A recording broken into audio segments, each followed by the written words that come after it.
Numbers chapter 22 verses 21 to 41. So Balaam got up the next morning and saddled his donkey, then left with the Moabite officials. Balaam was riding his donkey to Moab, and 2 of his servants were with him. But God was angry that Balaam had gone, so one of the Lord's angels stood in the road to stop him. When Balaam's donkey saw the angel standing there with a sword, it walked off the road and into an open field. Balaam had to beat the donkey to get it back on the road. Then the angel stood between 2 vineyards, in a narrow path with a stone wall on each side. When the donkey saw the angel, it walked so close to one of the walls that Balaam's foot scraped against the wall. Balaam beat the donkey again. The angel moved once more and stood in a spot so narrow that there was no room for the donkey to go around. So it just lay down. Balaam lost his temper, then picked up a stick and whacked the donkey.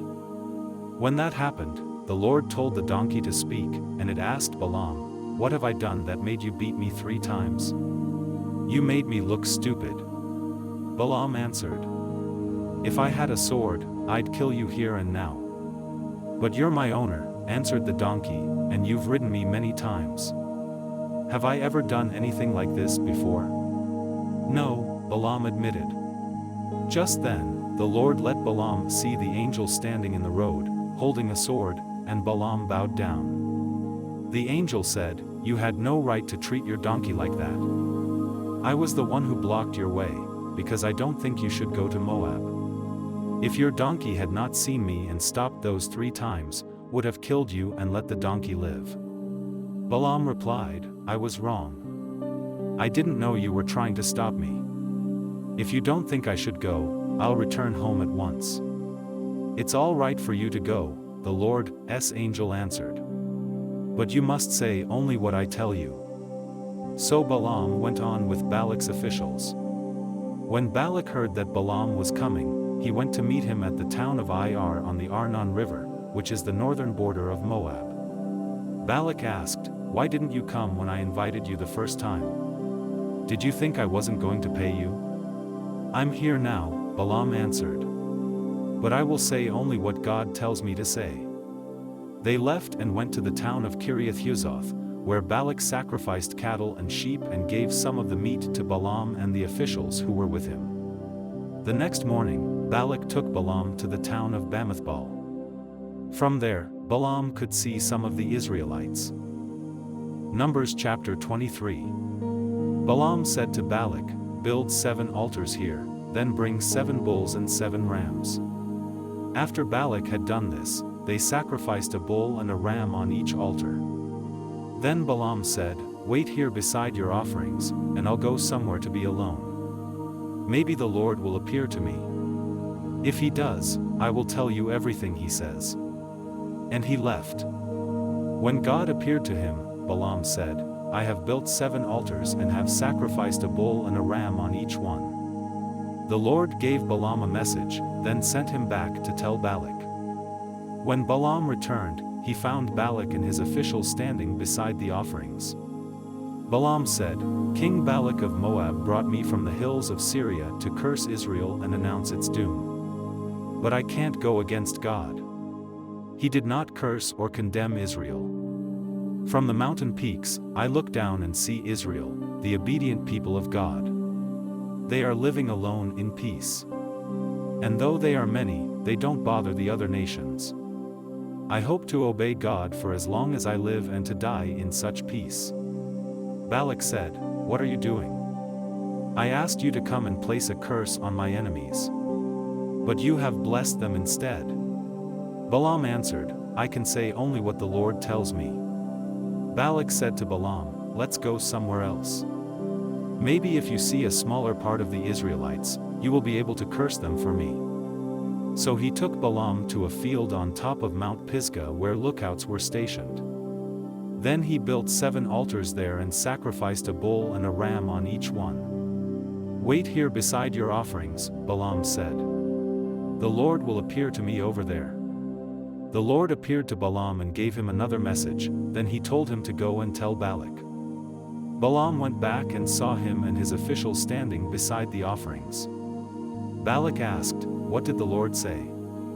Balaam answered, "Pay close attention to my words. God is no mere human. He doesn't tell lies or change his mind. God always keeps his promises.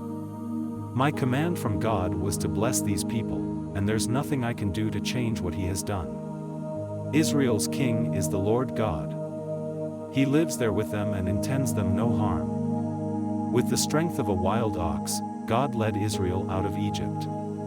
No magic charms can work against them. Just look what God has done for his people. They are like angry lions ready to attack, and they won't rest until their victim is gobbled up." Balak shouted, "If you're not going to curse Israel, then at least don't bless them." "I've already told you," Balaam answered. "I will say only what the Lord tells me." Balak said to Balaam, "Come on, let's try another place. Maybe God will let you curse Israel from there." So he took Balaam to Mount Peor overlooking the desert north of the Dead Sea. Balaam said, "Build 7 altars here, then bring me 7 bulls and 7 rams." After Balak had done what Balaam asked, he sacrificed a bull and a ram on each altar. Numbers chapter 24. Balaam was sure that the Lord would tell him to bless Israel again. So he did not use any magic to find out what the Lord wanted him to do, as he had the first 2 times.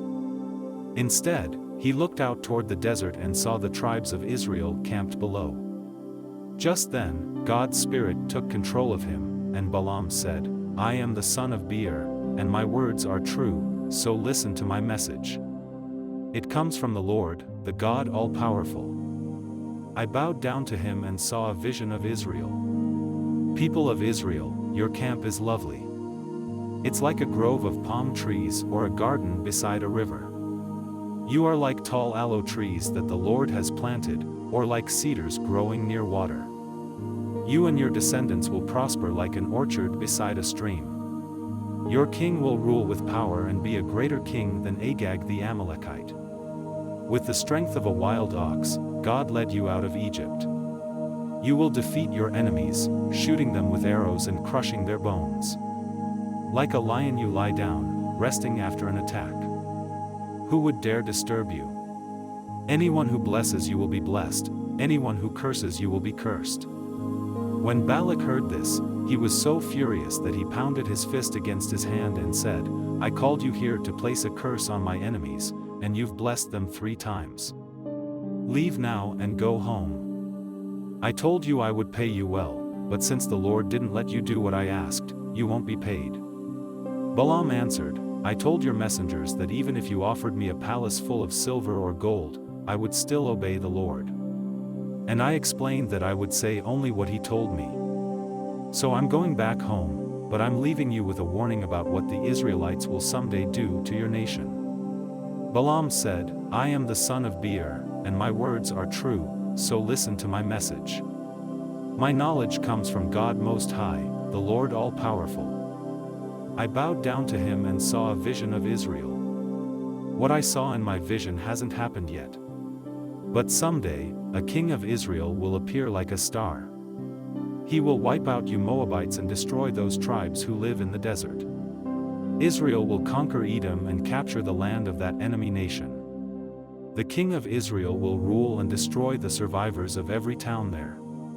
And I saw this vision about the Amalekites. Their nation is now great, but it will someday disappear forever. And this is what I saw about the Kenite. They think they're safe, living among the rocks, but they will be wiped out when Assyria conquers them. No one can survive if God plans destruction. Ships will come from Cyprus, bringing people who will invade the lands of Assyria and Eber. But finally, Cyprus itself will be ruined. After Balaam finished, he started home, and Balak also left.